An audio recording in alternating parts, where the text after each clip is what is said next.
મારું નામ દિનેશભાઈ પ્રજાપતિ છે. હું રસિકપુરાની બાજુમાં મારો ભઠ્ઠો આવેલો છે. ત્યાં અમે રહેતા હતા. અત્યારે સ્થળાંતર કરીએ છીએ અને પાણી જોઈ શકો છો આપ કેટલું પાણી આવ્યું છે. નદીની બહાર નીકળી ગયું છે એટલે ખોટું અહીં રહેવામાં રાતે જોખમ થાય છે. એના માટે અમે મજૂરો સહિત અમે અમારી સ્થળાંતર કરીને બહાર જતા રહીએ છીએ. અને તંત્ર દ્વારા કાલે પણ કહેવામાં આવ્યું હતું, આજે પણ આવી જશે. તંત્રની કામગીરી પણ સારી છે. અત્યારે શું સ્થિતિ છે? અત્યારે બસ આ પાણી ધીમે ધીમે વધી રહ્યું છે અને કામકાજ બધા જે છે એમને બધાને કહી દીધેલું છે ખાલી ઊંચાણવાળા વિસ્તારમાં જતા રહ્યો. બરોબર. અત્યારે તંત્ર દ્વારા જે વ્યવસ્થા કરાઈ છે ત્યાં આપ જશો કે શું કરશો? ના, અમે અમારી જગ્યા છે ત્યાં જતા રહીશું અમારા મિત્રોને ત્યાં.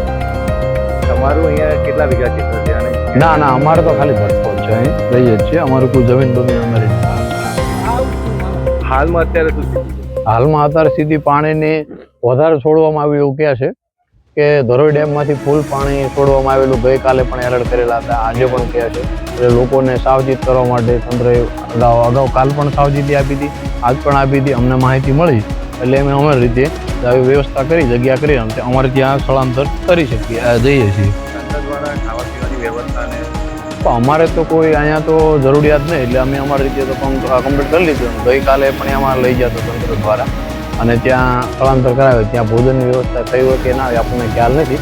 અહીં આપણે કાલે એલર્ટ કરી દીધા, કાલ પાણી અમને ના દેખાણું. આજે અમે અમારી રીતે પાણી વધે છે નીકળી ગયું છે.